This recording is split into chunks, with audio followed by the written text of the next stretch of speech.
ba về xưa lục phú បាទរៀបសួរបាទ ba lục phú thayនេះយើងឃើញថាការផ្សព្វផ្សាយព័ត៌មានលោកពូពាក់ព័ន្ធទៅនឹងទំនាស់ជាមួយនឹងប្រពន្ធក្រោយរបស់លោកពូដែលមានឈ្មោះសៀប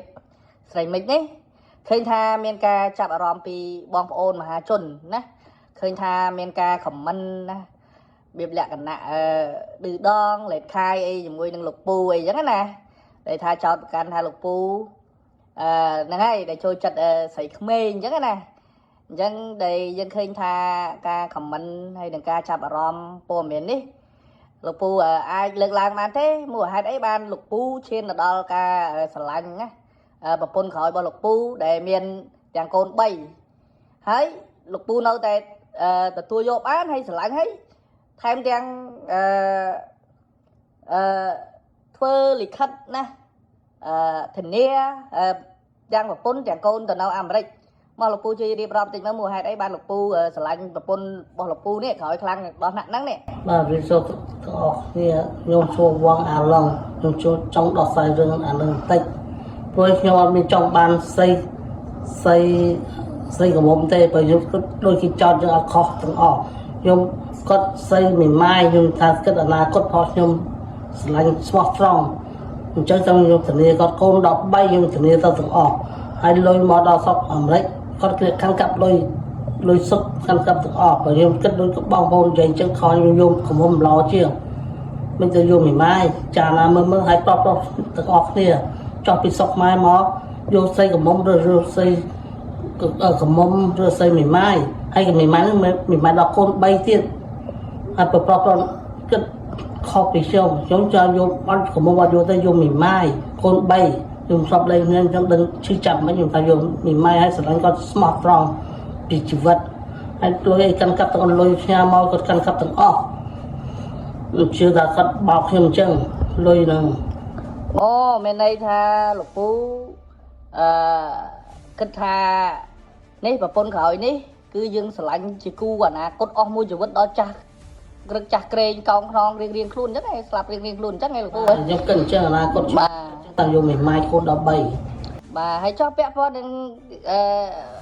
ទ្រព្យសម្បត្តិវិញណាដែលលោកពូថាបានបកគលឲ្យគេចោទប្រកាន់មហាជនបានខមមិនថាលោកពូឯល្ងងភ្លើអីចេះដែលឃើញថាលោកពូអត់ចេះទុកដាក់លុយកាក់អីចឹងណាអាហ្នឹងវាយ៉ាងម៉េចដែរលោកពូតែតែមកខ្ញុំស្រឡាញ់ប្រពន្ធហ្នឹងខ្ញុំលុយមួយគ្នាទៅប្តីប្រពន្ធហាប់ប្តីប្រពន្ធលុយមួយគ្នារួមមួយគ្នាចាយមួយគ្នាអូថាvậyហ្នឹងហើយតែប្តីប្រពន្ធគឺរួមរស់នៅមួយគ្នាហើយចាយលុយតែមួយអញ្ចឹងឯងលោកពូលោកពូគិតអញ្ចឹងឯងបាទខ្ញុំគិតអញ្ចឹងថាបញ្ហាគាត់ថាទិញដីដាក់ឈ្មោះគាត់ម្នាក់ឯងមុនចាំធ្វើប្លង់ដាក់ឈ្មោះ2នាក់គាត់បោកខ្ញុំអាហ្នឹងចុះគាត់យកឈ្មោះគាត់ម្នាក់ទៅម៉ែគាត់បោកកូនគាត់បាទឥឡូវជាចុងក្រោយលោកពូសំណុំពរដល់មហាជនយ៉ាងម៉េចមកសំណុំពរទៅ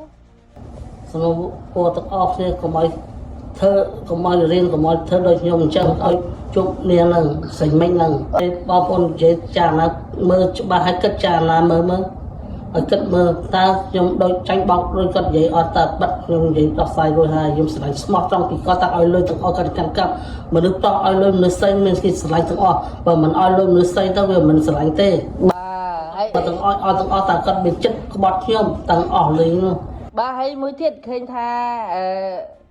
ពាក់ព័ន្ធនឹងការចោទប្រកាន់ហ្នឹងចូលចិត្តស្រីក្មេងអញ្ចឹងណាអញ្ចឹងមានន័យថាលោកពូកន្លងមកមិនមានប្រពន្ធហើយបានឡើងលះប្រពន្ធ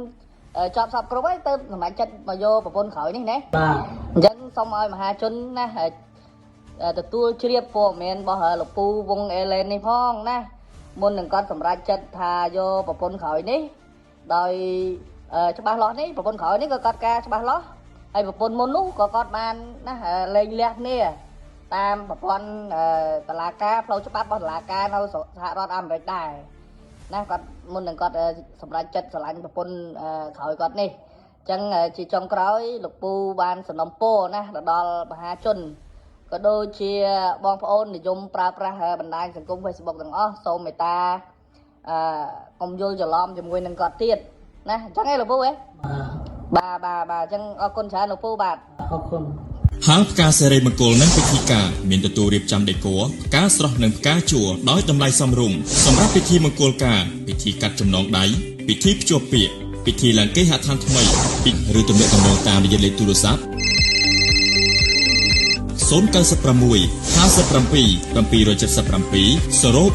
077 73 01 18